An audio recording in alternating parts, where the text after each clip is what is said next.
Bismillahirrahmanirrahim. Assalamualaikum warahmatullahi wabarakatuh.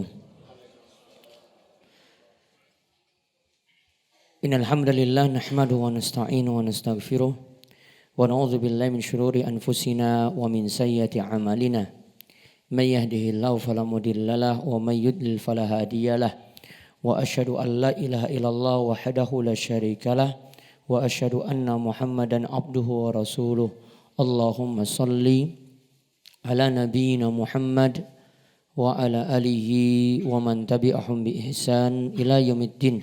Allahumma anfa'na bima 'allamtana wa 'allimna ma yanfa'una wa zidna ilma. Alhamdulillah, Bapak, Ibu-ibu, para jamaah sekalian yang semoga senantiasa dirahmati dan diberkahi oleh Allah Subhanahu wa taala.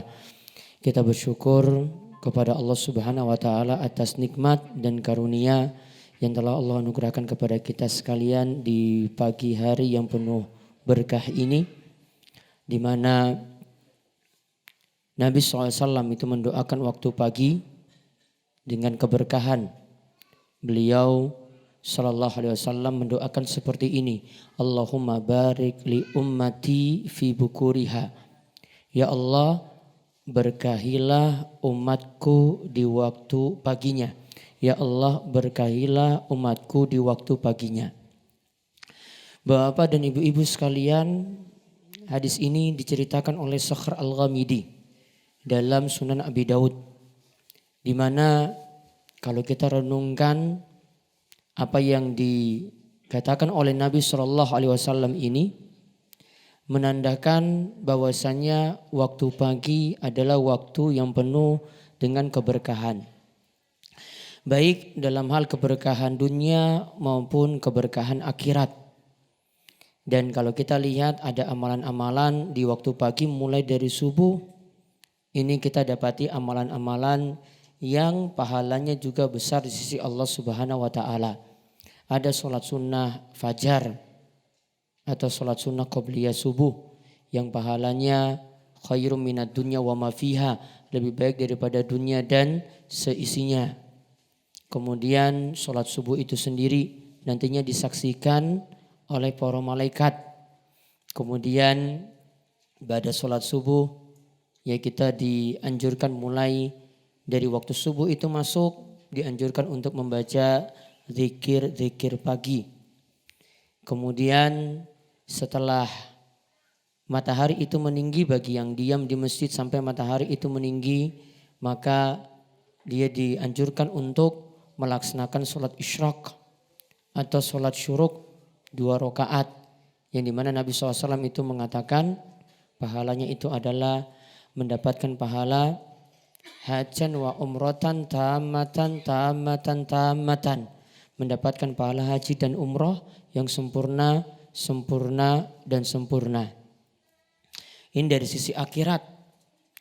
Adapun dari sisi dunia, Sakhr Al-Ghamidi ini pernah mempraktekkan atau mengamalkan hadis ini. Dia adalah seorang pedagang. Setiap paginya Sakhr itu mulai mengantarkan dagangannya untuk dijual. Maka disebutkan dalam Sunan Abi Daud bahwasanya Sakhr Al-Ghamidi karena mengamalkan waktu pagi yang penuh berkah ini, maka akhirnya dia mendapatkan kebaikan yang banyak. Maka terlihat ketika itu Sakhr dikatakan menjadi saudagar yang kaya raya. Lantaran apa? Lantaran dia mengamalkan sabda Nabi SAW atau doa dari Nabi SAW, Allahumma barik li ummati fi bukuriha. Ya Allah, berkahilah umatku di waktu paginya. Untuk kesempatan pagi ini ya kita bisa mengisi juga dengan tolabul ilmi, menuntut ilmu seperti ini. Dan mudah-mudahan ilmu yang nantinya kita kaji ini adalah ilmu yang bermanfaat, ilmu yang mendatangkan kebaikan bagi kita semuanya, yang bisa memperbaiki amalan-amalan kita, dan senantiasa Allah Subhanahu wa taala memberkahi rizki kita dengan rizki yang thayyib dan rizki yang halal. Kali ini diberi judul 1 dibalas 10. Maksud kalimat ini adalah satu kebaikan itu tidak dibalas dengan satu, Bapak Ibu-ibu sekalian. Namun satu kebaikan itu minimalnya dibalas 10. Ya, satu kebaikan itu minimalnya dibalas 10. Ini sebagai motivasi bagi kita supaya kita terus nambah amal, nambah amal, nambah amal. Sedangkan kejelekan kalau orang itu perbuat satu kejelekan, maka nanti akan dibalas satu kejelekan juga. Kecuali nanti dari sisi dosa yang dilakukan, nanti ada yang dosanya lebih besar daripada yang lainnya. Namun intinya di sini satu kejelekan dibalas dengan satu kejelekan. Dan ini yang disebut oleh Nabi SAW dalam hadis muttafaqun alaih. Kalau disebut muttafaqun alaih itu berarti diriwayatkan oleh Bukhari dan Muslim. Ini keumuman istilah dari para ulama ketika mereka menggunakan istilah muttafaqun alaih, yang dimaksud adalah Sahih Bukhari dan Muslim. Kecuali beberapa ulama yang menambahkan muttafaqun alaih itu ditambahkan dengan musnad Imam Ahmad. Seperti Imam Jad Ibnu Taimiyah dalam kitabnya Al-Muntaqa, atau mungkin ulama yang lainnya yang menambahkan muttafaqun alaih dengan Bukhari, Muslim dan Imam Ahmad. Nah, di sini dalam hadis tadi disebutkan dari sahabat Abu Hurairah radhiyallahu anhu. Rasulullah sallallahu alaihi wasallam bersabda, Allah Subhanahu wa taala berfirman. Ingat, kalau ada kalimat Rasulullah sallallahu alaihi wasallam bersabda, Allah taala berfirman, ini berarti di antara contoh hadis-hadis qudsi. Qudsi itu artinya suci. Kalau hadis qudsi itu maksudnya adalah Rasul SAW itu sampaikan Allah berfirman seperti ini. Namun ini bukan ayat Quran. Yang dimana kalau Quran, kalau mau tilawah maka diharuskan untuk bersuci terlebih dahulu. Namun kalau ini tidak. Ya, kalau mau mushaf Al-Quran itu ketika disentuh. Ya, karena Nabi SAW mengatakan la yamassul Quran illa thahir. Tidak boleh menyentuh mushaf Al-Quran kecuali orang yang suci. Maka disyaratkan harus bersuci terlebih dahulu, berwudu. Namun kalau ini tidak. Hadis qudsi itu adalah hadis yang isinya Allah Subhanahu wa taala berfirman. Lafaznya dari Nabi SAW, namun maknanya itu dari Allah. Lafaznya dari Nabi SAW, namun maknanya itu dari Allah. Beda dengan Al-Quran. Al-Quran itu lafaz dan maknanya itu dari Allah Subhanahu wa taala. Nah, di sini sebutkan Allah berfirman, jika hambaku bertekad melakukan kejelekan. Kalau di sini disebutkan kejelekan terlebih dahulu. Baru nanti disebutkan kebaikan setelah itu. Ini sebenarnya ada bukunya. Namun bukunya sudah habis. Habisnya di penerbit. Jadi bukan salah saya berarti. Ya, kalau ada insya Allah bisa dibagikan. Namun mohon maaf. Ya, adanya ya cuma satu di tangan saya ini. Ya, jadi ditulis di pamflet, buku bisa dapat di tempat kajian, yang ini saya mohon maaf sekali. Bukunya tidak bisa dipenuhi. Ini tadi saya baru tulis saja. Baru dapat 20 amalan. Nanti mudah-mudahan bisa terwujud buku yang dimaksud tadi. Allah Subhanahu wa taala berfirman, "Idza arada 'abdi ayya'mala sayyi'atan."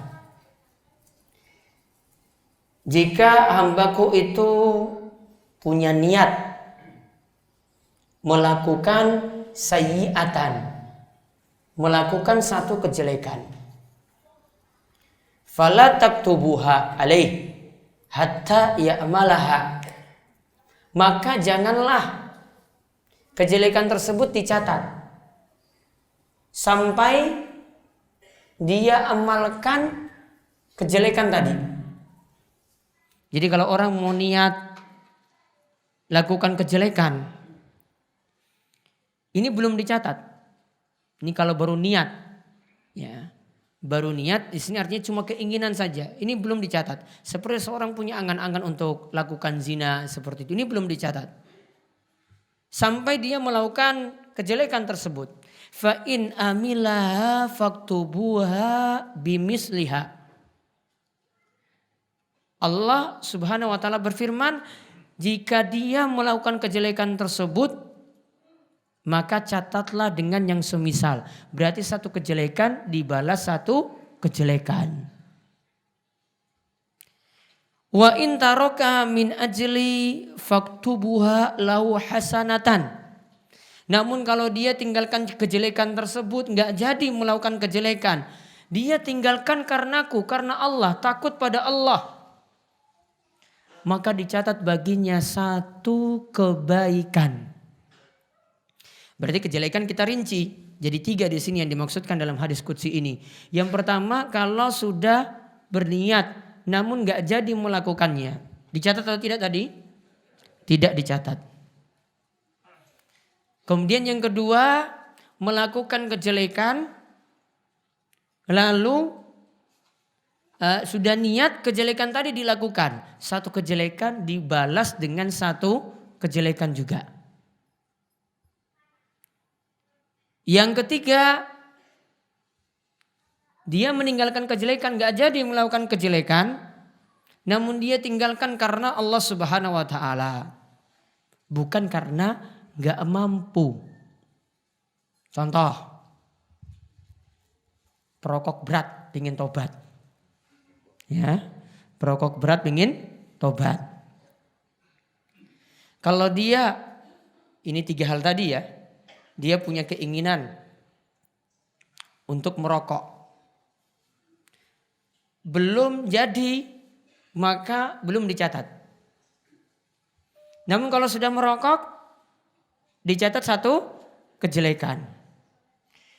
Namun kalau dia berhenti itu karena takut pada Allah Subhanahu wa taala. Dia timbang-timbang, rokok itu tidak ada manfaatnya sama sekali. Rokok ada yang bikin sehat enggak? Ada rokok yang bikin sehat? Ya, ditulis dalam bungkus rokok, rokok itu menyehatkan ada? Mungkin ada satu bungkus rokok yang beda sendiri, ada enggak? Ada? Hah? Ada satu bungkus rokok yang ditulis ini rokoknya ini yang menyehatkan, yang lainnya itu enggak. Cuma satu rokok ini saja yang spesial. Ada? Ada enggak? Enggak pernah ya? Enggak pernah ada.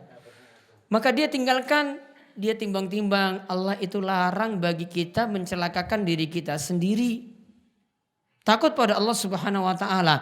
Nah, siapa yang meninggalkan seperti ini karena Allah, berarti dicatat satu kebaikan. Satu rokok ini loh. Kalau satu bungkus berapa rokok? Seng perokok berat dulu. Berapa? 12 kan?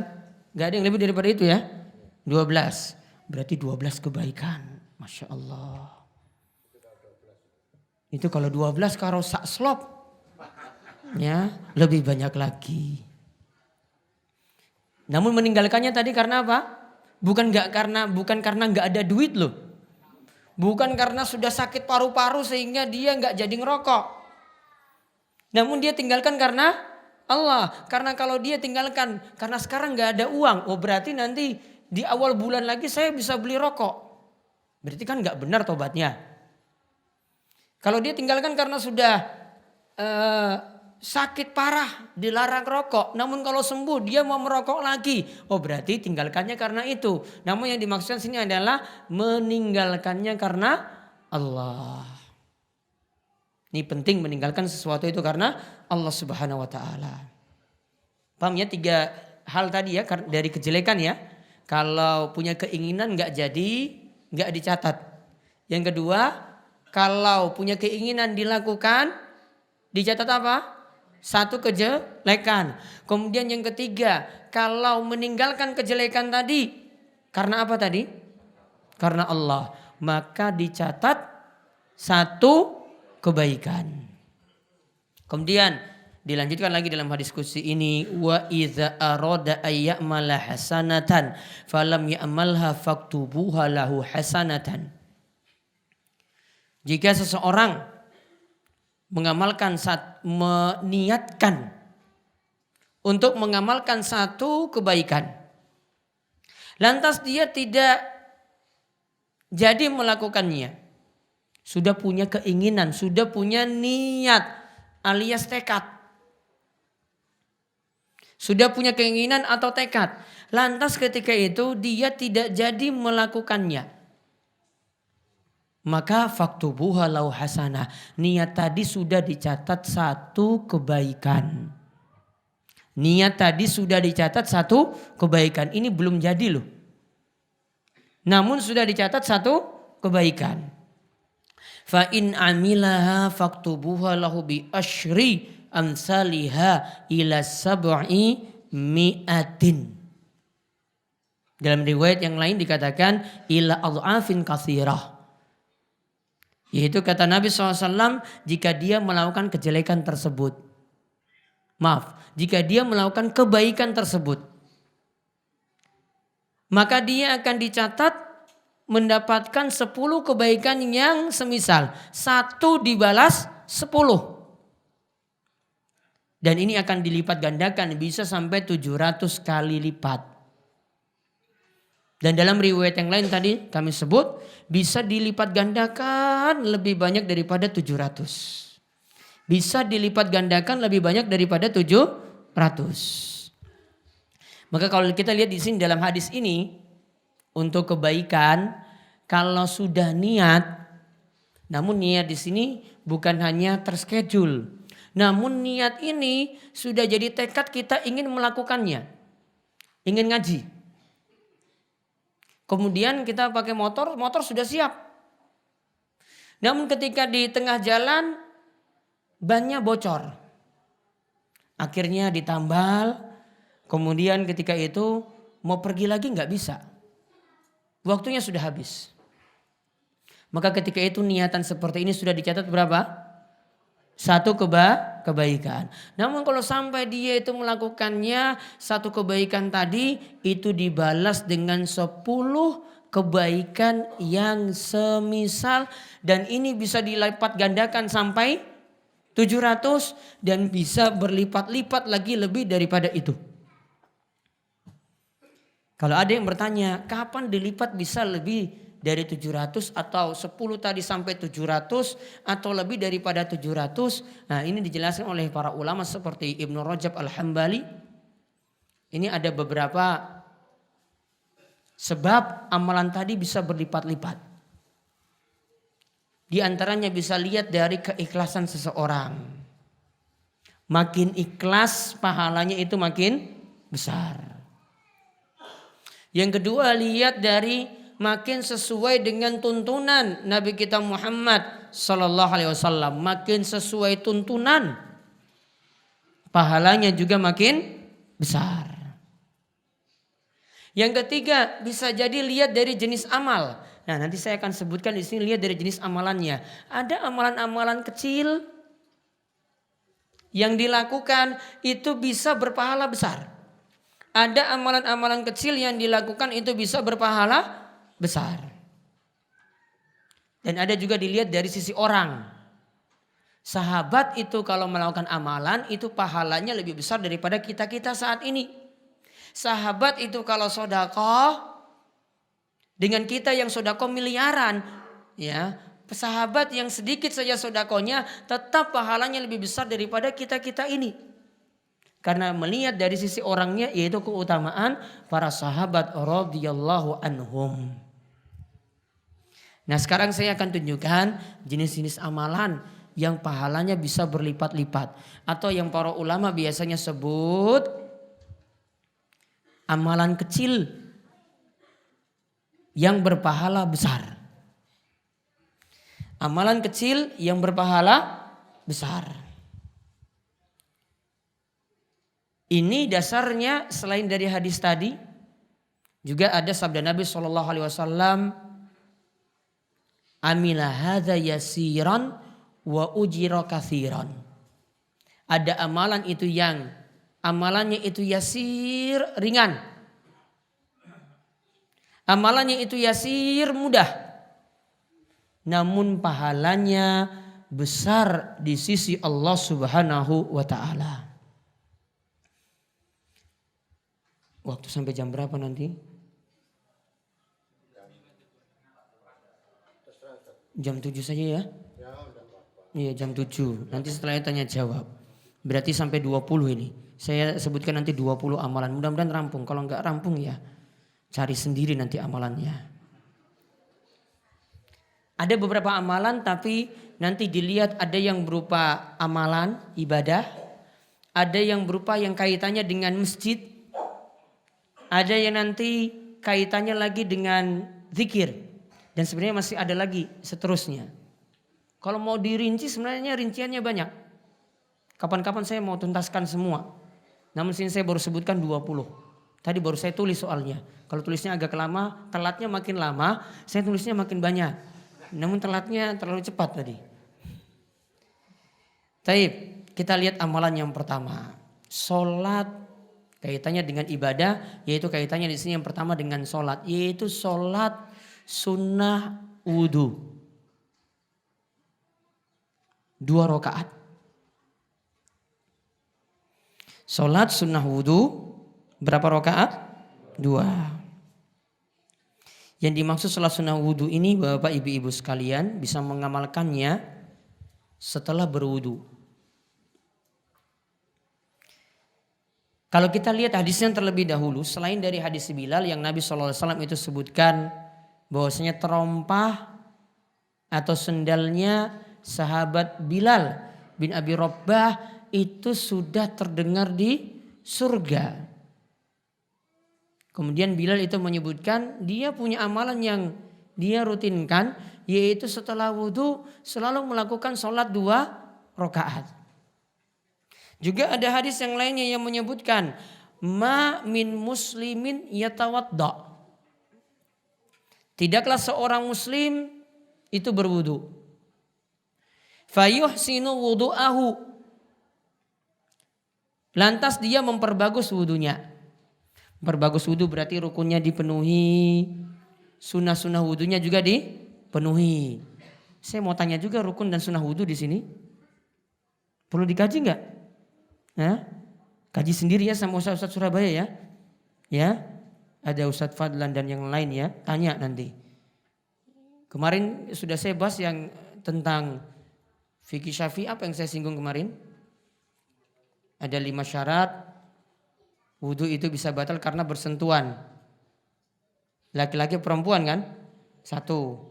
Yang terakhir di Masjid Jami apa? Tentang apa? Sunnah ab'ad. Dalam sholat itu ada rukun sholat. Ada sunnah sholat. Sunnah sholatnya dalam mazhab Syafi'i dibagi berapa? 2. Yaitu apa? Sunnah ab'ad dan sunnah hay'ah. Sunnah ab'ad itu apa saja rinciannya? Kunut subuh. Ada kunut witirnya juga. Tambah apa? Tasyahud awal atau tahiyat awal. Kalau sunnah hay'ah yang sunnah-sunnah yang lainnya. Nah ini rukunnya dipenuhi yaitu untuk wudu. Rukun wudu ada berapa? Pelajaran kelas SD ini. Ada berapa? Fikih Syafi'i jawabnya. Ada berapa? Bapak-bapak, aduh hadiah ada enggak? Enggak ada. Bawa dinai pulsa atau apa gitu? Umroh. Apa rukun wudu? Dulu loh. Pas cilik itu sudah diajarin 6. Apa saja? Lupa. Lupa apa belum tahu? Sudah ada di pelajaran SD itu. Gak mungkin di sekolah dasar itu gak diajarin ini. Ada. Paling kita pasti ngantuk-ngantukan ketika belajar agama dulu. Apa? 1. Niat. 2. Apa? Ya Allah wudunya gak sah semua ini. Di antara syarat wudhu itu dalam mazhab Syafi'i harus tahu rukun-rukun wudhu. Gak tahu rukun-rukun wudhu syaratnya tidak dipenuhi. Apa? Yang kedua, mazhab Syafi'i. Katanya Syafi'i kemarin. Syafi'i ini orang tenanan. Apa? Basuh wajah, basuh muka. Terus jawab. Jadi kalau dalam mazhab Syafi'i itu yang wajibnya itu bukan dari tangan, kumur-kumur, masukkan air dalam hidung, bukan. Namun dari membasuh wajah. Misalnya dalam keadaan kepepet misalnya airnya itu pas-pasan. Jenengan cuma dari wajah seterusnya itu sudah sah. Yang ketiga, setelah membasuh wajah apa? Tangan sampai apa? Sampai ketiak. Siku, ya, ketiga. Yang keempat, mengusap sebagian kepala. Maka dalam mazhab Syafi'i itu gini itu sudah cukup. Namun baiknya bagaimana? Tarik semuanya dari depan sampai tengkuk, ditarik lagi dari tengkuk sampai depan. Ini masuk sunnah wudhu kalau ini. Ditarik dari depan sampai belakang dalam mazhab Syafi'i ini masuk sunnah wudhu. Namun wajibnya cuma. Iya kan? Iya. Dulu kayak gitu tuh wudhunya. Telinga nanti masuk kepala. Terus yang keberapa? 5. Mencuci kaki sampai mata kaki. Setelah itu apa? Yang ke-6? Tartib, lakukan berurutan. Coba diulang. 1, niat. 2, basuh wajah. 3, tangan sampai siku. 4, membasuh sebagian kepala. Namun baiknya tadi apa? Seluruh kepala. Kemudian yang ke-5, mencuci kaki sampai mata kaki. Yang ke-6, tartib, lakukan secara berurutan rukun-rukun yang ada tadi. Gampang kita itu ingat jadinya. Sunnahnya yang mana? Pokoknya selain yang 6. Sunnah wudhu yang mana? Pokoknya selain yang 6. Semuanya masuk sunnah. Gampang tuh fikih Syafi'i. Pulang bisa nyebut gak ini ngajarkan pada anaknya? Bapak-bapak? Bisa gak? Bisa. Sudah berarti satu pelajaran sudah selesai itu. Ya. Ini sunnahnya, wudhunya tadi dikatakan dilakukan. Fayusinu wudu'ahu. Lalu wudunya itu diperbagus. Rukunnya dipenuhi, sunnah-sunnahnya dipenuhi. Summa yakum. Kemudian dia berdiri. Fayusolli rok'atain. Lalu dia melakukan sholat 2 rakaat. Mukbilun alaihima biqalbihi wa wajihi. Dia menghadap dengan hatinya dan dia menghadap dengan wajahnya. Illa wajabat lahul jannah, melainkan sudah ada jaminan baginya surga. Apa yang dilakukan di sini? Wudu dulu, kemudian lakukan sholat sunnah wudu. Berapa rakaat? 2 rakaat. Namun coba lihat Bapak Ibu, di sini tidak disebut sholat sunnah wudu, namun cuma disebut pokoknya lakukan sholli fayusolli rok'atain. Cuma disebut lakukan sholat 2 rakaat. Berarti jenengan kalau masuk masjid langsung tadi habis wudhu, langsung niatannya tahiyatul masjid, sholat sunnah wudhunya sudah masuk di sini. Karena 2 rakaat ini tidak ditakyin, tidak disebut rinci sholat sunnah wudhu. Kita masuk masjid lakukan sholat 2 rakaat, berarti sholat sunnah wudhu sudah masuk di dalamnya. Lagi ngerti ini? Bisa lagi gini, masuk masjid, ya, sholat sunnah wudhu tadi, kita sudah habis wudhu, kemudian langsung sholat rawatib. Wudhunya masuk dalam sholat rawatib ini, tahiyatul masjidnya juga masuk dalam sholat rawatib. 2 rakaat ini, rawatib ini sudah dengan 3 niatan.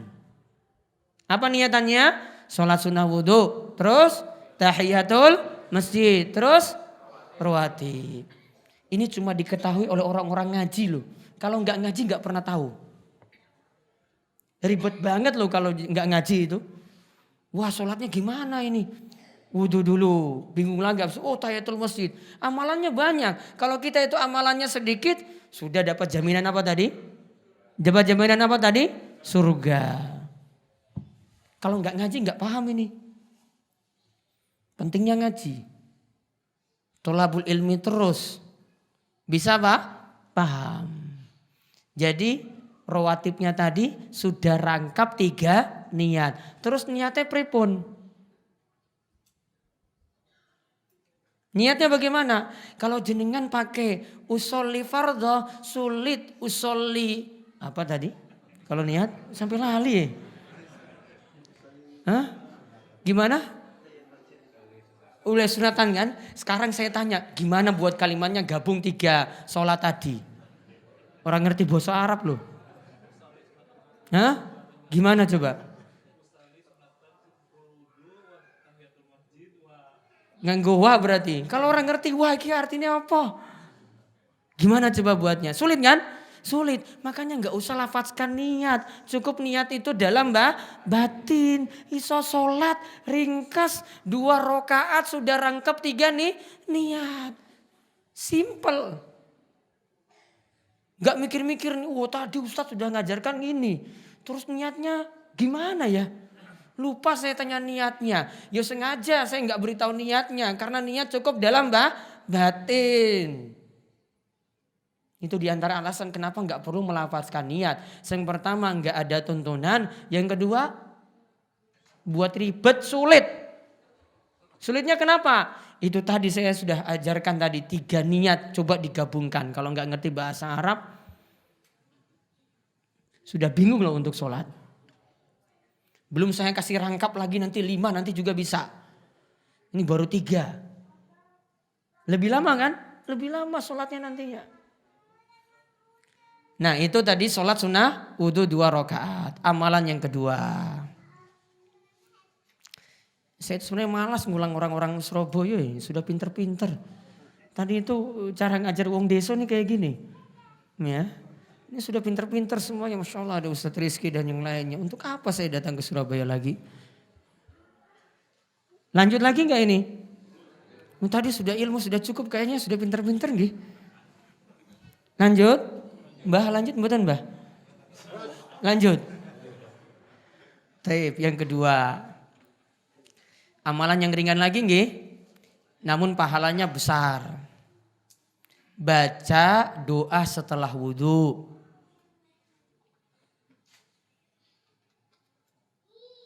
Bacaannya bagaimana? Asyhadu alla ilaha illallah wahdahu la syarikalah wa asyhadu anna Muhammadan abduhu wa rasuluh. Terus wonten tambahan? Allahumma ja'alni minat tawabin waj'alni minal mutatahhirin. Ada lagi tambahan? Waj'alni min ibadika sholihin. Niku dihapus. Waj'alni min ibadika sholihin enggak ada dalam riwayat. Cukup sampai apa? Waj'alni minal mutatahhirin titik. Ada lagi tambahan. Subhanakallahumma wa bihamdika asyhadu an la ilaha illa anta wahdaka la syarikalak astaghfiruka wa atubu ilaik. Mirip doa apa ini? Doa kafaratul majelis, berarti wis rampung. Tambah 2 ini. Nanti cari di buku zikir Hisnul Muslim. Buku Ustadz Yazid itu doa dan zikir nggih? Itu dicari. Ada doa-doa ini. Ini jaminannya, lihat. Siapa yang berwudu lalu membaca doa setelah wudu. Kata Nabi SAW, akan dibukakan baginya 8 pintu surga. Illa futihat lau abwabul jannah as-samaniyah. Akan dibukakan baginya pintu surga yang jumlahnya ada 8. Yadkhulu man ayyuhasya. Yadkhulu min ayyuhasya. Dia masuk dari pintu mana saja yang dia suka. Pintunya ada berapa? 8. Dia masuk dari pintu mana saja yang dia suka. Cuma baca doa itu kok jadi pilihan. Masuk pintu pilih mana saja. Ringan sekali amalannya. Namun pahalanya Masya Allah luar biasa. 8 pintu surga apa saja kemarin? Apa saja? Pintu Ar-Royan. Terus pintu sholat.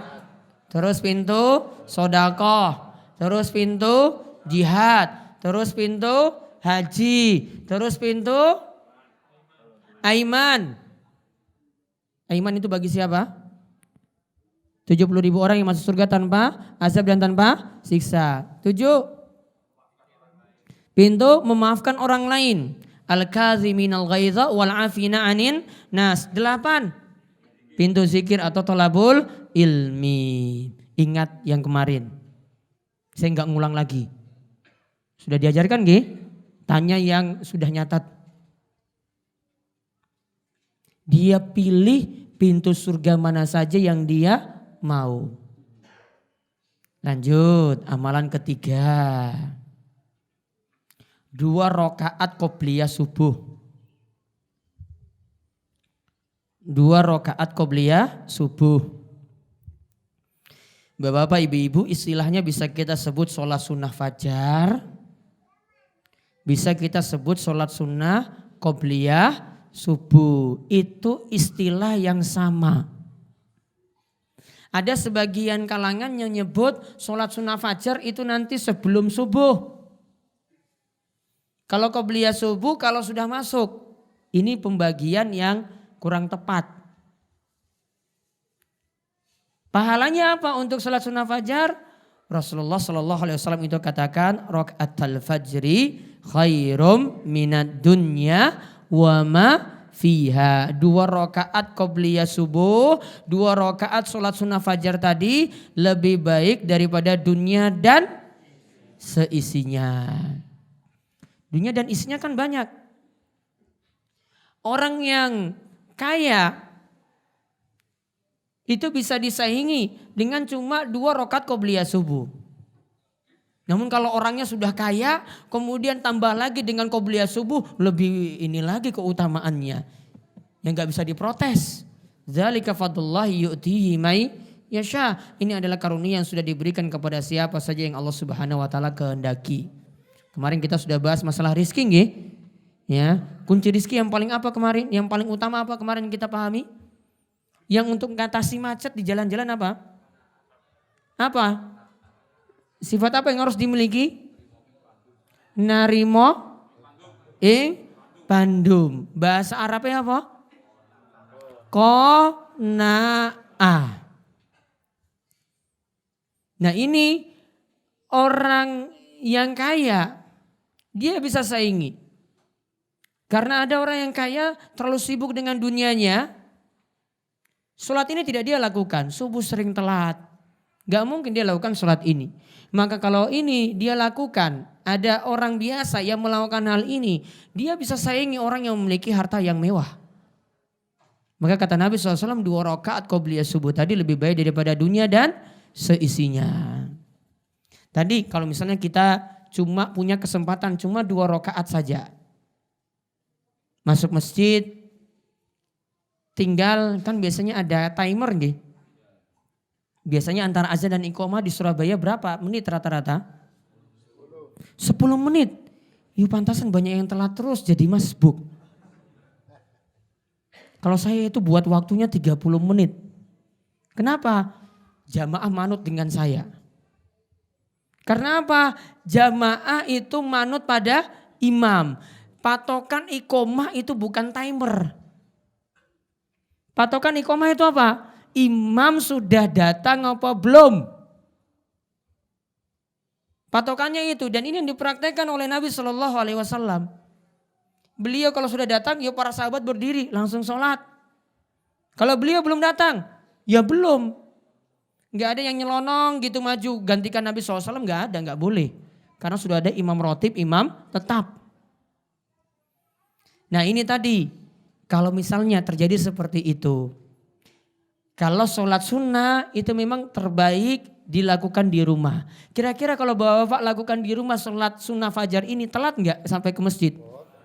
Telat nggak takbiratul ihram? Telat nggak? Telat. Berarti lebih baik memilih datang lebih awal ke masjid. Mungkin sebelum azan subuh. Terus melakukan sholat tahiyatul masjid. Sudah masuk azan. Lalu melakukan sholat sunnah fajar. Insya Allah seperti itu tetap dapat. Namun kalau yang perhitungannya itu selalu nanti azan itu baru berangkat. Bukan azan baru berangkat. Azan baru siap-siap. Ya, di Surabaya itu jelas nanti telat semuanya. Kalau patokannya itu masjid-masjid kita di sini. Ya mungkin kalau masjid-masjid kita sendiri tolong dibuat lebih undur sedikit lah.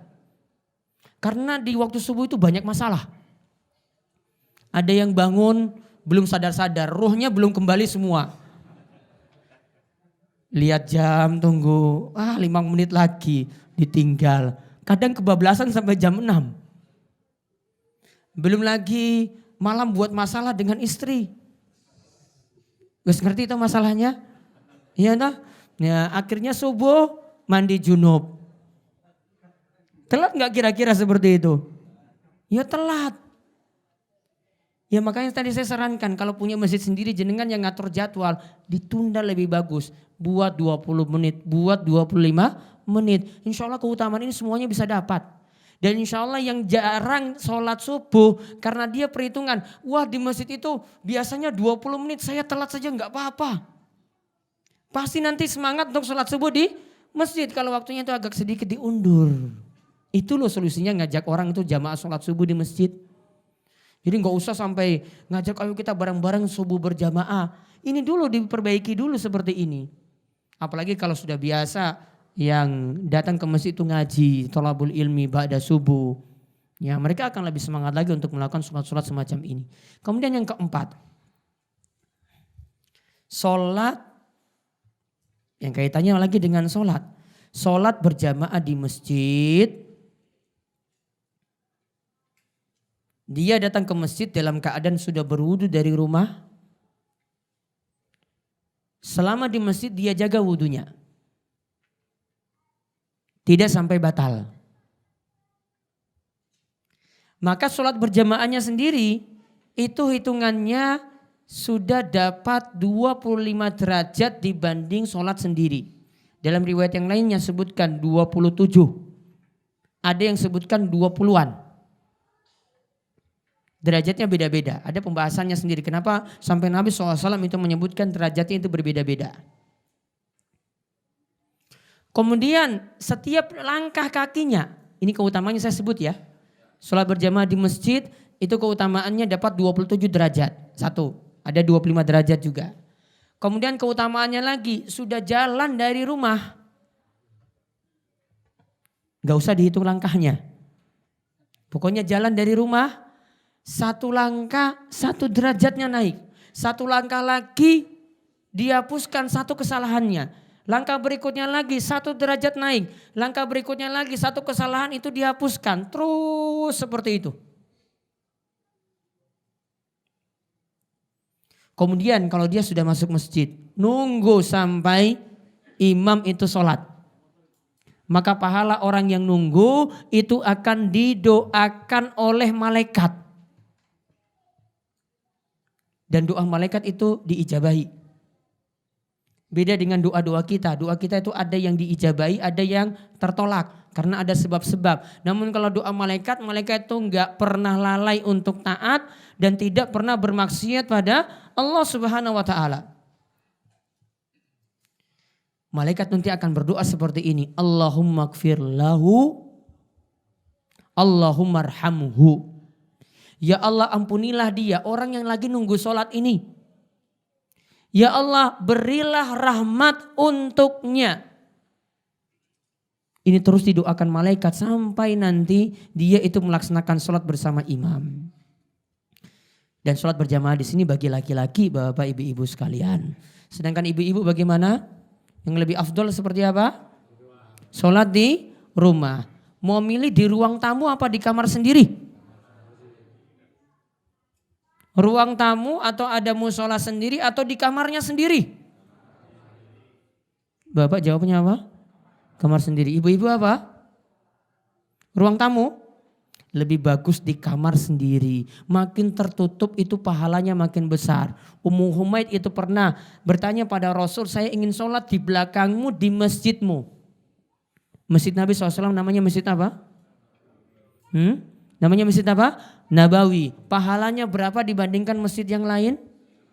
Dibandingkan masjid Sir, dibandingkan masjid Jami' Makkah, dibandingkan Masjid Mujahidin, dibandingkan Masjid Agung Surabaya. Berapa kali? 500 apa 1000? Apa 100.000? 1000 kali. Kalau Masjidil Haram? 100.000. Masjidil Aqsa? Separuh saking Masjid Nabawi. Berapa berarti? 500. 500 nggih? 100.000. 1.500. Masjidil Haram, Masjid Nabawi, Masjidil Aqsa. Ummu Humaid pengen sholat di Masjid Nabawi di belakang Nabi SAW. Namun Nabi SAW katakan, kamu sholat di kamarmu lebih baik daripada engkau sholat di masjid kampungmu. Engkau sholat di situ lebih baik lagi daripada engkau sholat di masjidku ini. Menandakan bahwasanya sholat bagi perempuan lebih utama itu di rumahnya. Jadi ditambahkan lagi berarti amalan yang keberapa tadi? Keempat, kalau ibu-ibu sholatnya itu di rumah dan pahalanya lebih besar dibandingkan sholat di masjid. Kalau di masjid dapat 27 derajat, berarti ibu-ibu sholat di rumah lebih daripada 27 derajat. Terus yang kelima, sholat isya berjamaah pahalanya dapat seperti sholat separuh malam. Ditambah dengan sholat subuh secara berjamaah, pahalanya seperti sholat semalam penuh. Saya ulang, sholat isya berjamaah pahalanya seperti sholat separuh malam. Ditambah dengan sholat subuh berjamaah, pahalanya jadi sholatnya semalam penuh. Kata Nabi SAW, man sholal isya'a fi jama'atin faka'annama qoma nisfal lail. Siapa yang sholat isya' berjamaah, maka seperti dia sholat separuh malam. Wa man sholat subuha fi jama'atin faka'annama sholal laila kullahu. Dan siapa yang sholat subuh berjamaah, maka dia seperti melaksanakan sholat semalam penuh. Ini lihat Bapak dan Ibu-ibu sekalian, dua sholat ini waktunya itu kita lakukan singkat barangkali. Namun hitungannya itu berjam-jam. Kalau dilakukan berjamaah, sholat subuh juga demikian. Lakukan berjamaah lagi, maka satu malam penuh itu dicatat kita telah melakukan sholat. Sholatnya dicatat sholat semalam suntuk. Kemudian yang keenam, ini kaitannya dengan Jumatan. Sholat Jumat. Amalannya mandi Jumat. Kalau dalam mazhab Syafi'i hukumnya sunnah. Dan ini mazhab dari mayoritas ulama. Kemudian lebih awal datang Jumatan. Jumatan di Surabaya jam berapa? 12 kurang seperempat. Ya, 12 kurang seperempat dia datang jam 11 misalnya. Kemudian lalu dia sholat mendekati imam. Berarti makin ke depan makin bagus. Biasanya itu bapak senangnya itu sandaran di belakang, mojok dulu. Ya, cari ke paling depan. Kalau pengen sandaran ya cari saf depan, nanti di pojok sana nggak apa-apa. Jangan pilih pojok belakang. Lalu mendengarkan khutbah. Lalu diam ketika mendengarkan khutbah. Gak ngobrol sana sini. Diam juga, ini tidak melakukan hal-hal yang di luar mendengarkan khutbah. Karena Nabi SAW nanti mengatakan orang yang main-main tongkat saja faqad laghaw. Orang yang main-main tongkat saja, karena main tongkat gak ada hubungannya dengan sholat Jumat. Sholat Jumatnya jadi sia-sia. Jadi diperintahkan untuk diam. Maka setiap ini pahalanya atau balasannya, setiap langkahnya mendapatkan pahala setahun. Dianggap mendapatkan pahala setahun untuk puasa dan sholatnya.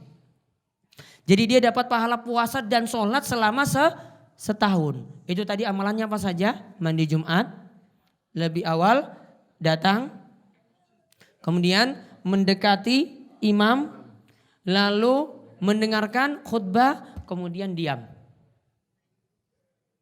Pahalanya tadi mendapatkan pahala puasa dan sholat selama setahun. Padahal puasa setahun penuh nggak boleh. Namun hitungannya dia dapat seperti itu. Sholat juga nggak bisa setiap menit kita sholat 24 jam, nggak bisa. Ada waktu-waktu terlarang untuk sholat. Maka dia tetap dapatkan hitungannya seperti itu.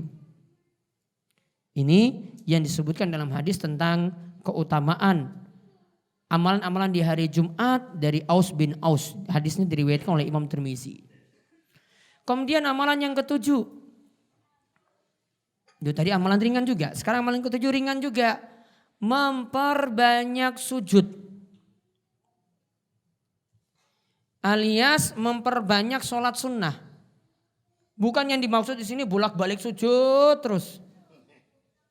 Bukan.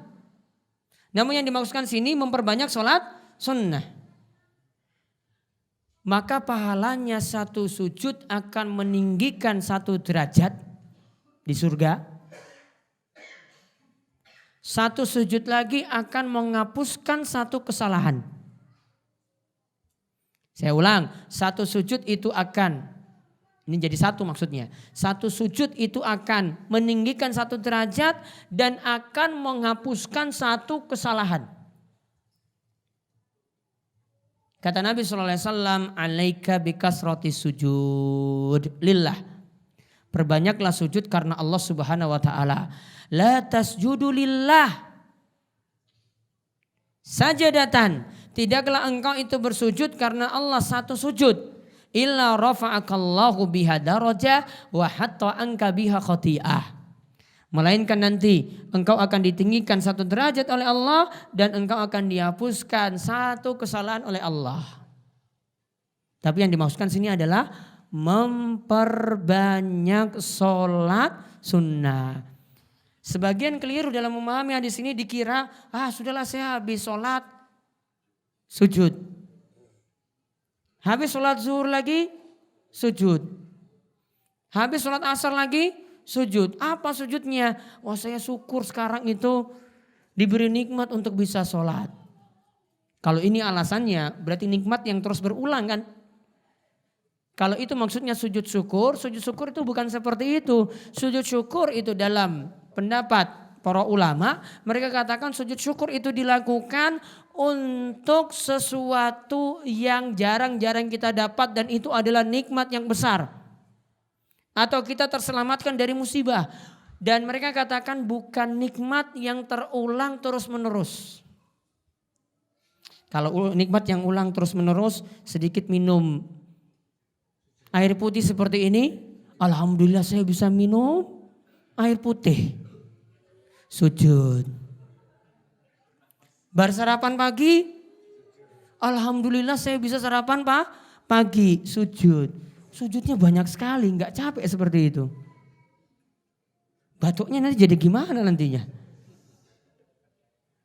Jadi tadi tolong dipahami yang dimaksudkan apa di sini? Memperbanyak sholat sunnah. Adapun nanti bar sholat, setelah sholat yang nggak disyariatkan seperti tadi. Cukup kita setelah sholat baca zikir. Astaghfirullah, astaghfirullah, astaghfirullah. Allahumma antas salam wa minkas salam. Tabarakta ya zal jalali wal ikram, seterusnya rampungkan. Ini sudah bentuk syukur kita pada Allah Subhanahu wa taala dengan zikir.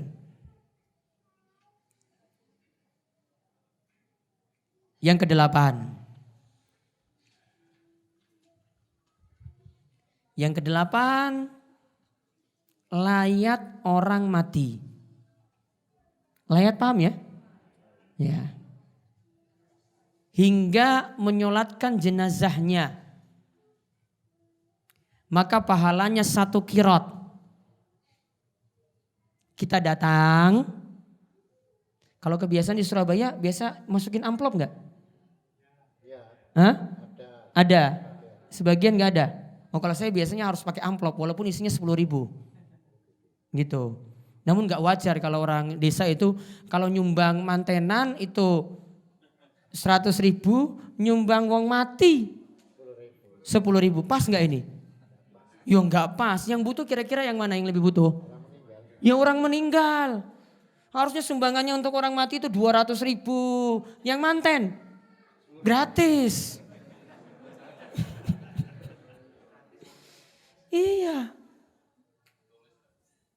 Atau nulis mohon maaf gak ada amplop gitu. Oh iya, berarti sudah paham ini. Ini tuh kadang juga dicatat itu harus ada nama. Ya, dicatat ini nama Muhammad Abdu. Kalau nggak dicatat besok dicari. Wah, Pak Muhammad Abdu ini kemarin nggak nyumbang. Kemarin tuh absen. Karena memang geliran. Nanti kalau kita punya hajatan dia nyumbang lagi. Besok dia punya hajatan lagi nyumbang. Jadi orang desa itu banyak utang tuh cuma gara-gara nyumbang. Sumbangannya tuh dicatat. Pak Wawan kemarin nyumbang 100.000. Oh besok saya kembalikan juga 100.000. Coba kalau uang miskin coba. Utangnya tuh gara-gara ini sebenarnya. Ya mudah-mudahan di Surabaya nggak ada ya. Ini saya mau menghapuskan kayak gini agak sulit sekali kalau di kampung ini. Ya, karena kebiasaan semuanya. Ya saya datang, saya nyumbang ya nggak masalah. Namun kalau mereka datang ke kita nggak usah menarik sumbangan. Buat orang miskin jadi susah. Nah coba balik tadi, layat orang mati terus menyolatkan jenazahnya, pahalanya 1 qirot. Kalau dia memilih layat orang mati lantas menyolatkan jenazahnya dan ikut sampai dikuburkan. Pahalanya 2 qirot, qirotain. Terus 1 qirot itu berapa? Kata Nabi SAW, mislul jabal Uhud. 1 qirot itu semisal gunung Uhud. Gunung Uhud panjangnya berapa kilo? Pak Wawan? Nah, lali. Pernah lihat enggak? Iya, 8 kilo. Gunung loh, panjangnya 8 kilo. Nah berarti pahalanya sangat-sangat besar. Tapi tadi amalannya apa? Datang, bukan hanya nyumbang. Saya selalu bilang orang desa, mbok datang itu jangan cuma nyumbang terus cerita-cerita terus pulang. Namun apa? Mbok datang disolatkan, pahalanya sudah dapat. Kalau tadi datang cuma nyumbang saja nggak dapat ini. Datang, kemudian nyolatkan, ya kalau ada waktu lagi ngikut sampai di kuburan, pahalanya bisa sampai 2 qirot. Ini disebutkan dalam hadis dari riwayat Bukhari seperti itu, dari Abu Hurairah. Amalan yang ke-11. Oh ke-9 berarti. Terus ngantuk berarti aku. Amalan yang ke-9. Amalan puasa. Ini baik puasa wajib maupun puasa sunnah. Baik puasa wajib maupun puasa sunnah. Pahalanya Allah yang membalasnya. Dan itu sampai pahala yang tak terhingga. Karena Nabi SAW mengatakan setiap amalan manusia dilipat gandakan. Al-hasanatu asyru amsalihha. 1 kebaikan dibalas dengan 10 kebaikan yang semisal. Ila sab'i mi'ati di'fin. Sampai berlipat-lipat hingga 700. Kemudian Allah berfirman, illa sauma, kecuali amalan puasa. Fa innahu li, puasa itu untukku. Wa ana ajzi bihi, dan aku nanti yang akan membalasnya. Kok tidak dikaitkan dengan 10, kok tidak dikaitkan dengan 700? Para ulama katakan yang dimaksud pahalanya itu tak terhingga. Karena Allah sendiri yang membalasnya. Maka rajin puasa sunnah. Karena puasa wajib terbatas cuma di bulan Ramadan. Bentuknya di sini bisa puasa Senin Kemis. Yang paling tinggi apa? Puasa Daud. Di bawahnya lagi puasa yang masih lebih banyak, Senin Kemis nggih. Namun kalau puasa Daud nggak boleh ditambah lagi dengan puasa yang lainnya. Ya, puasa Daud tidak boleh lagi ditambah dengan puasa yang lainnya, sudah paling tinggi. Jadi nggak bisa lagi puasa Daud plus Senin Kemis, nggak bisa. Puasa Daud plus puasa Ayyamul Bid nggak bisa. Nanti hitungan harinya nggak pas. Karena puasa Daud sehari puasa, sehari tidak puasa. Besok puasa lagi, besoknya tidak puasa lagi, besoknya puasa lagi, terus seperti itu. Tadi puasa Daud, terus puasa Senin, Kemis. Terus di bawahnya lagi apa? Puasa 3 hari setiap bulannya, Ayyamul Bid. Tanggal berapa? 13, 14, 15. Kenapa disebut Ayyamul Bid? Karena tengah bulan. Tengah bulan kenapa disebut Ayyamul Bid? Lihat bulannya warna apa? Putih kan? Purnama. Ya. Makanya kalau pelajar Saudi itu kan biasanya dapat gaji dari raja, mukafaah. Kalau bulannya masih besar karena pakai kalender Hijriah. Oh berarti masih tengah bulan. Kita biasanya dapat di awal bulan. Kalau bulannya masih besar, waduh berarti masih lama awal bulan. Namun kalau bulannya itu awal bulan, wah nanti lihat bulannya makin kecil kan, turun-turun kecil-kecil, baru muncul lagi awal bulan. No ini sebentar lagi gajian. Gitu loh kalau mau lihat gaji. Kalau ini kan kurang ini ya, nggak ada hitungan kayak gitu ya. Bukan hitungan pakai bulan Hijriah kan? Masehi. Kalau Arab itu kayak gitu, lihat bulan aja. Kalau bulannya masih putih besar, oh berarti gajinya masih lama. Dan gaji Saudi berarti lebih cepat. Harinya kan cuma berapa? 29 atau 30. Kalau kalender Masehi 31 tambah hari siji ya sudah entek nanti sembakonya di rumah. Terus tadi ini puasa ya secara umum ya, puasa wajib maupun puasa sunnah. Sekarang nomor berapa? 10. Ini amalannya beberapa di sini disebut. Karena disebutkan dalam satu hadis.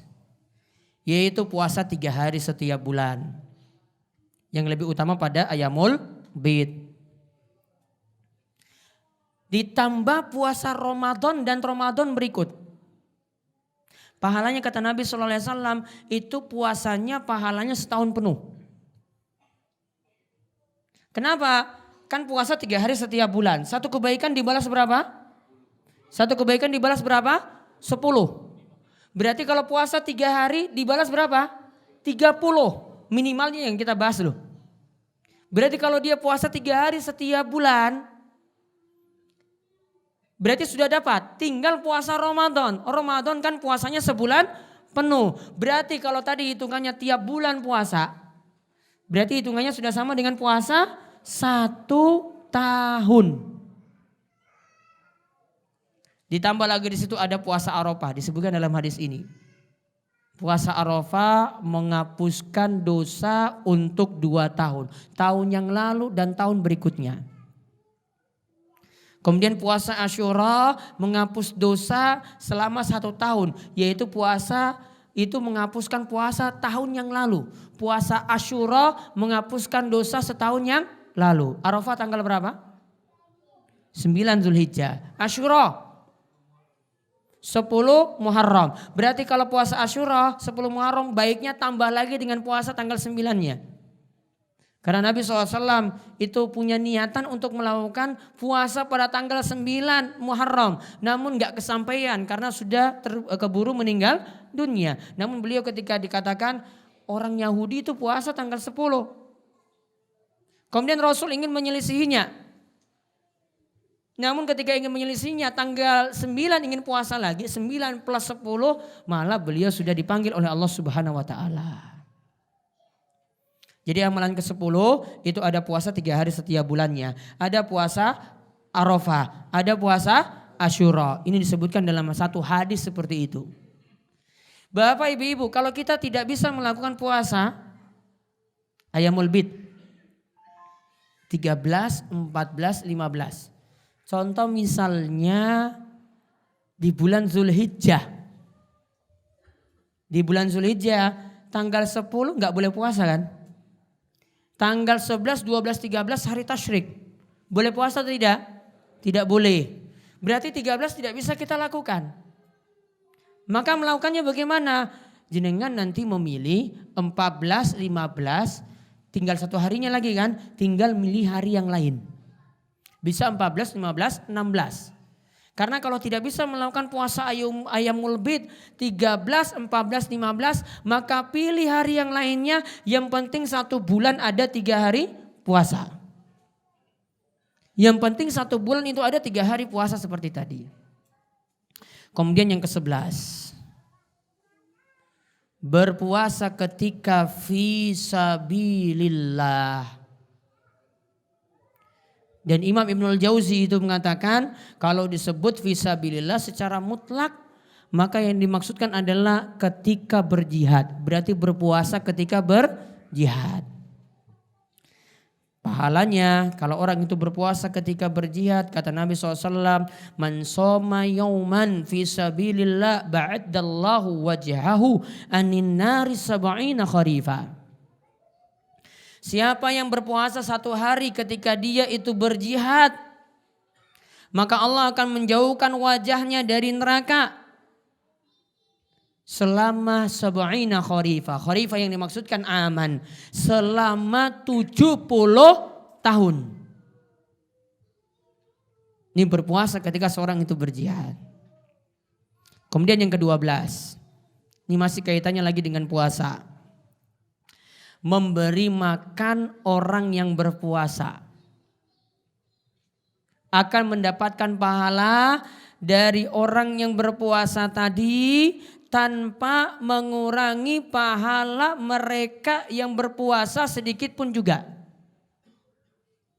Jadi kalau ada 100 orang yang diberi berarti akan mendapatkan pahala 100 orang yang puasa. Tanpa mengurangi pahala 100 orang ini sedikit pun juga.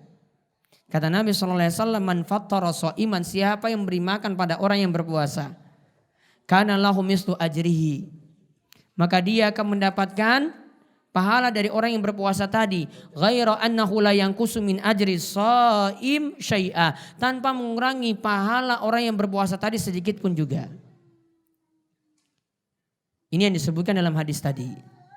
Makanannya terserah, makin baik makin bagus. Yang diberi yang berpuasa ini makin miskin makin bagus. Yang diberi orang yang punya manfaat yang besar seperti para tholabul ilmi, penuntut ilmu di pesantren-pesantren, pahalanya makin besar. Jadi memberi pada orang yang lebih butuh, ini pahalanya makin besar. Kemudian yang berikutnya singkat-singkat, ini sudah 7:08. Ya, ya toh? Singkat-singkat aja, saya sebutkan poinnya. Yang ke-12. Ke-13 umroh. Yang satu ke umroh lainnya. Itu akan menghapuskan dosa di antara keduanya. Ini jadi dalil boleh umroh setiap tahun. Tahun ini umroh, tahun depan umroh. Maka akan dihapuskan dosa di antara 2 umroh tadi. Dan disebutkan dalam hadis ini juga, dan hajjun mabrurun, dan haji mabrur pahalanya itu adalah surga. Dan haji mabrur, ya, wal hajjul mabruru laisa lahul jazaun illal jannah. Dan haji mabrur tidak ada balasannya kecuali surga. Berarti ini pahala dari haji mabrur. Namun ya dua-duanya butuh biaya. Kalau umroh biayanya berapa? Relatif. Ya yang penting selamat. Ya, jadi kalau murah pingin selamat ya perlu ditimbang-timbang lah. Ya, pingin murah cuma 10 juta. Ya nanti tinggal lihat aja di sana bagaimana nasibnya. Ya. Haji tunggunya berapa tahun haji? 30 tahun? 25 tahun. Ya berarti saya umur 40 tahun harus sudah daftar.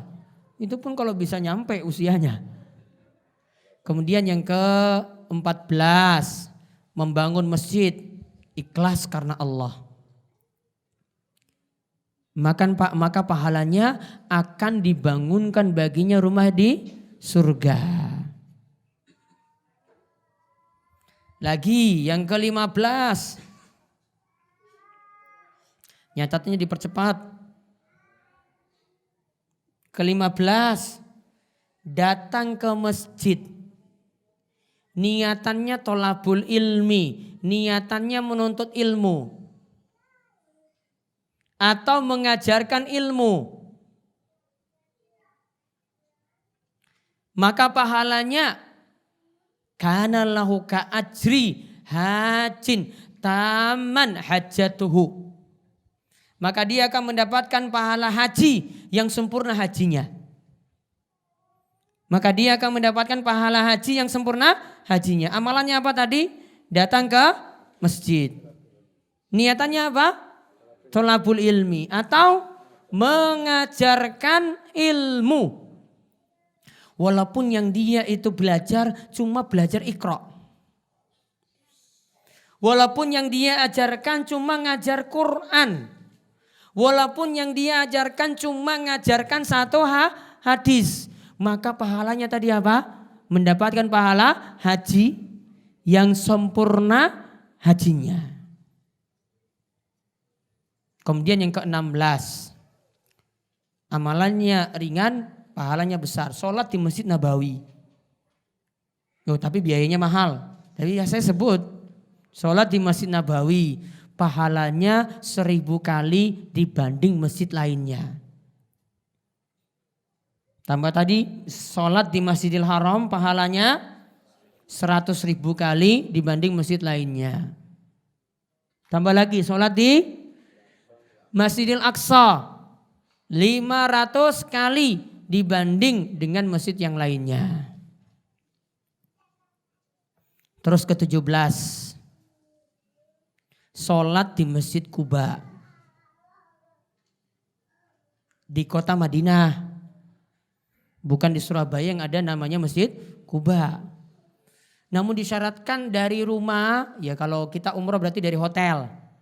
Dari hotel itu sudah berwudu. Berangkat ke Masjid Quba lalu lakukan sholat. Maka pahalanya mendapatkan pahala seperti pahala umroh. Maka pahalanya mendapatkan seperti pahala umroh. Maka lebih bagus jenengan kalau ke Mekah Madinah itu lakukan umroh itu cuma 1 kali. Ingin memperbanyak umroh ya lakukan sholat di Masjid Quba dengan terlebih dahulu berwudu dari rumah. Atau kalau sudah di Masjidil Haram tinggal memperbanyak tawaf.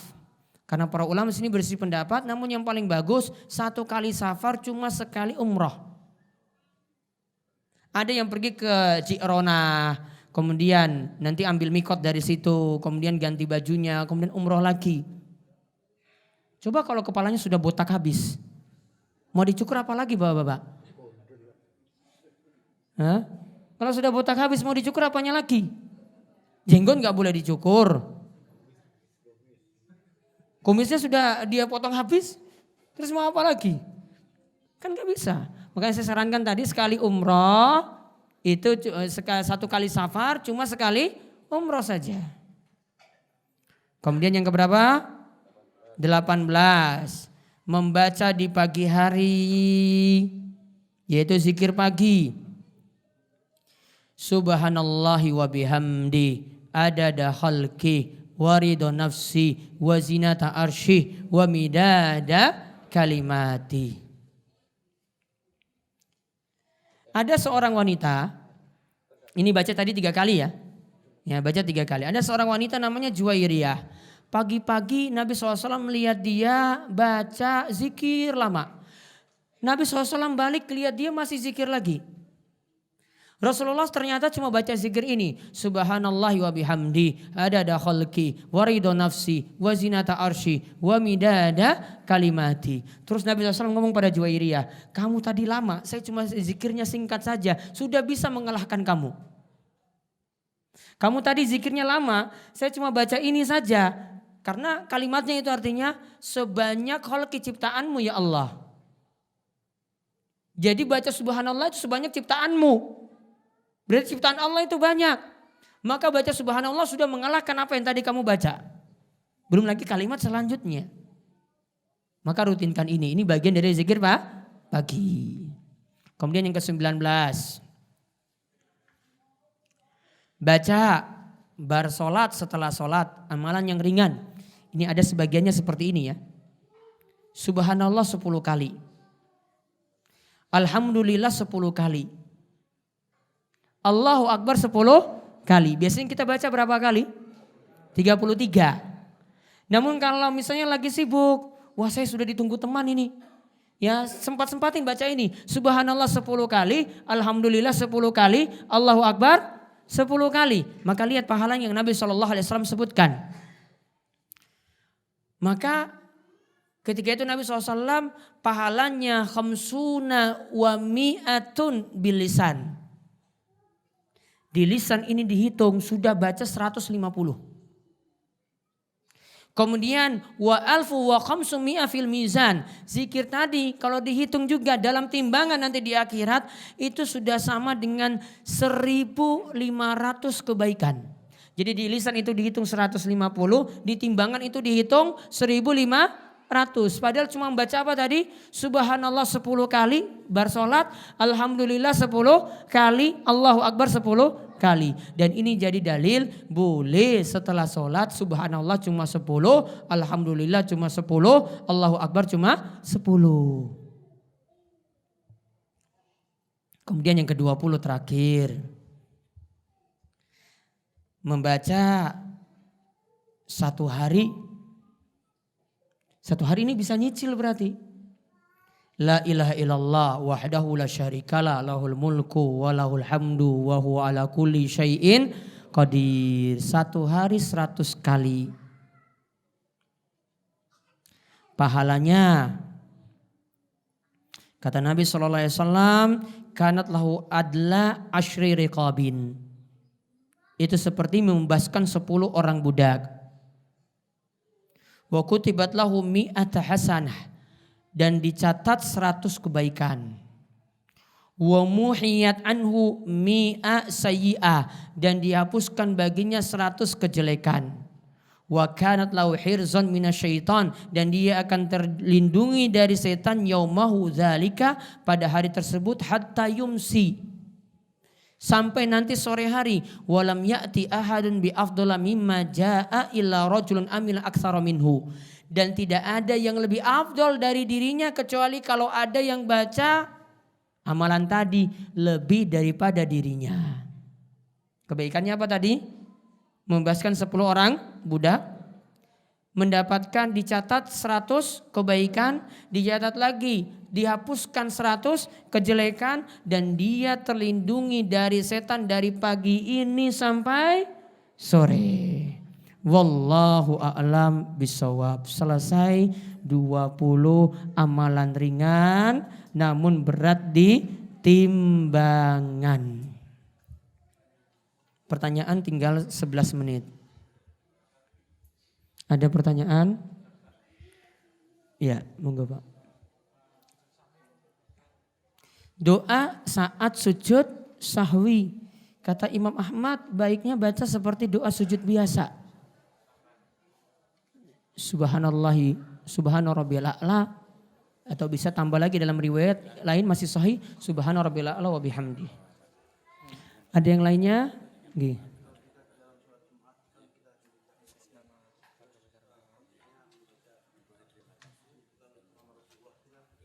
Apakah diperintahkan bersolawat ketika nama Rasulullah SAW disebut saat imam itu berkhutbah? Sebagian ulama masih membolehkan, namun saran saya jawab selawat tadi dengan suara yang lirih. Ya, jawab selawat tadi dengan suara yang lirih. Itu yang lebih afdal. Sholat ke masjid, berangkat dari rumah dengan berjalan kaki. Setiap langkah mendapatkan kebaikan ini. Bagaimana kalau ke masjid naik kendaraan? Naik mobil, naik motor. Naik kuda, naik unta. Pahalanya gimana? Wallahu alam, kalau hadisnya ya nggak disebutkan kendaraan, berarti yang utama jalan kaki. Itu pertama. Walaupun sebagian ulama itu katakan ada yang hitungannya hitungan putaran rodanya. Atau mau gampangnya sebenarnya dia boleh pakai kendaraan tadi. Namun hitungannya tetap sebanyak langkah kakinya pergi ke masjid. Kalau langkah kakinya itu ada 100 langkah pergi ke masjid. Ya dengan dia naik motor ya tadi juga sama 100 langkah yang dihitung. Wallahu a'lam bishawab. Ada lagi? Tadi kayaknya sana. Yang di bawah ada? Ya, monggo.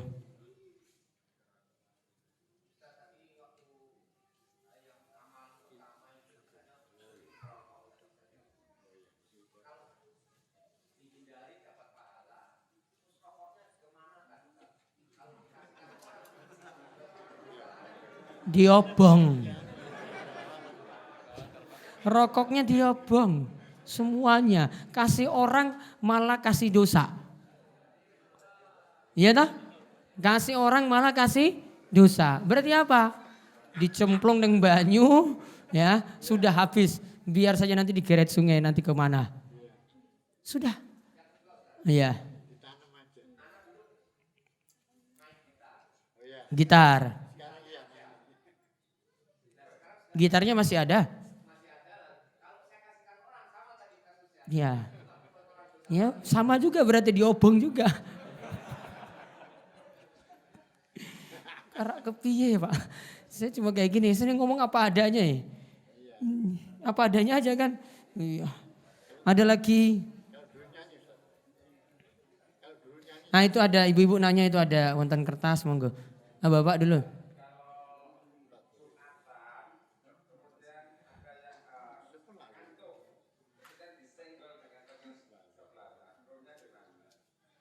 Nah sekarang ini bapak yang senang ngantuan ketika Jumatan. Itu hobi apa?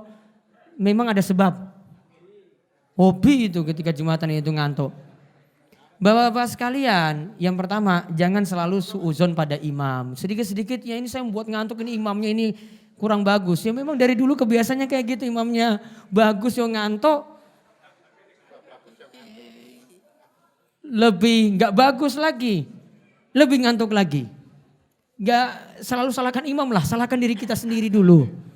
Nih, itu pertama. Yang kedua, tidurnya ini diperhatikan. Kalau tidurnya itu sampai membatalkan wudhu, berarti harus diulangi wudhunya. Ya, harus diulangi wudhunya. Standarnya bagaimana sekarang? Standarnya bagaimana? Dulu pas SD tidur bagaimana yang membatalkan wudhu? Masih ingat gak? Ini soalnya Jawa Timur loh, ini kota santri nih. Hah? Kalau tidurnya gini, maaf saya contohkan ya, saya angkat kaki dulu ya, gini. Sila, bokong ini mampet di sini. Ini angin ini nggak mungkin keluar. Maka dalam mazhab Syafi'i, kalau tidurnya seperti ini, jadi ngantuknya seperti ini. Ini angin nggak mungkin keluar. Maka kalau angin nggak mungkin keluar, oh berarti wudhunya nggak batal. Namun kalau tidurnya gini, terbuka enggak? Terbuka enggak? Yang pertama, duduk seperti ini terlarang. Ketika mendengarkan khutbah Jumat, tidur seperti ini terlarang. Maaf, duduk seperti ini terlarang. Ketika khutbah Jumat, kalau kajian seperti ini enggak masalah. Ketika khutbah Jumat saja, hadisnya nanti lihat di Riyadhus Shalihin. Ya. Cari di bahasan kitab larangan. Ada hadis ini disebut. Kemudian yang kedua, ini tidur seperti ini, duduk seperti ini lebih cepat untuk ngantuk. Kalau nggak percaya coba aja buktikan. Ya, kepalanya kalau sudah turun makin dekat dengan lututnya makin khusyuk. Orang percaya tenan loh, coba aja. Ya makin runduh gitu. Sudah. Makanya ketika digugah, ketika dibangunkan tadi. Ya. Lihat. Namun kalau pendapat yang paling tepat bukan dilihat dari cara duduk tadi. Namun dilihat sudah hilang kesadaran ataukah tidak. Kalau dia itu ketika dibangunkan itu. Kaget. Oh ini berarti masih sadar sedikit ini. Masih sah wudhunya. Namun kalau digugah misalnya. Pek di plek-plek ini nggak bangun-bangun, oh berarti sudah nggak sadar. Ya, kalau dia sadar bilang ulangi wudhunya lagi Pak. Ya, jenengan itu wudhunya sudah batal. Paham ya? Ya. Ada lagi? Ada kertas. Apakah ketika membaca doa sesudah wudhu tangan diangkat? Coba lihat isi doanya, itu ada doa meminta kan? Allahumma ja'alni minat tawabin wa ja'alni minal mutatayyirin. Boleh diangkat. Karena asalnya doa itu angkat tangan. Gak angkat tangan juga gak masalah. Bagaimanakah membedakan syuruk dan duha? Bapak-bapak, ibu-ibu, sholat isyraq. Saya tadi tambahkan lagi, karena kemarin saya sudah bahas di kajian ibu-ibu. Sholat isyraq bisa dilakukan oleh ibu-ibu di rumah. Caranya gimana?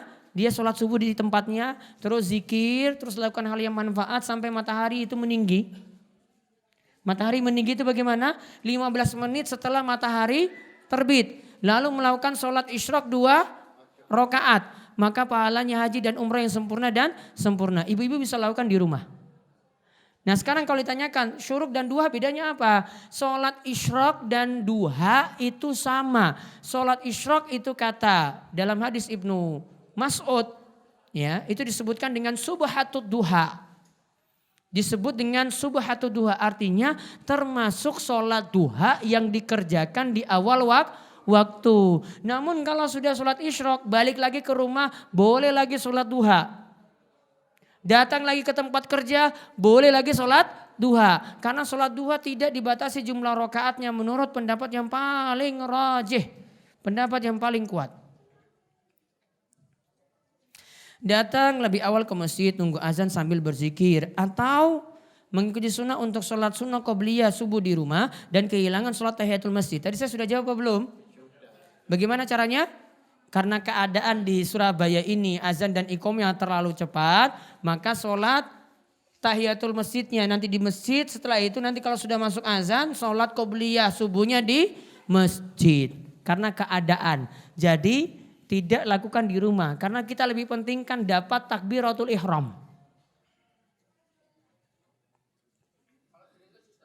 Diringkes pripun?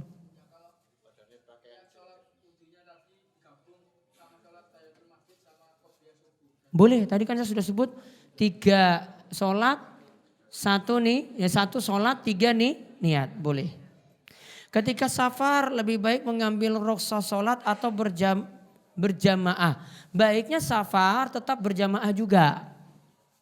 Mungkin seperti ini berjamaah, saat safar juga tetap berjamaah. Cari sama safar. Makanya Rasul sarankan kalau pergi bersafar itu jangan sendirian.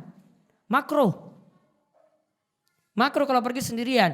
Kenapa? Manfaatnya apa? Biar ada teman. Jadi kalau di waktu sholat, ya dia ketinggalan jamaah karena safar. Dia bisa jamaah dengan sama temannya. Jadi tetap dapat pahala sholat berjamaah.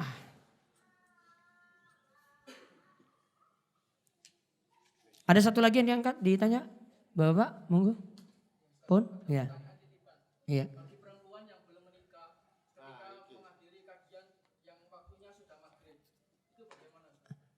Bagi perempuan yang belum menikah, terus di kajiannya itu adanya setelah maghrib, dia boleh hadir atau tidak?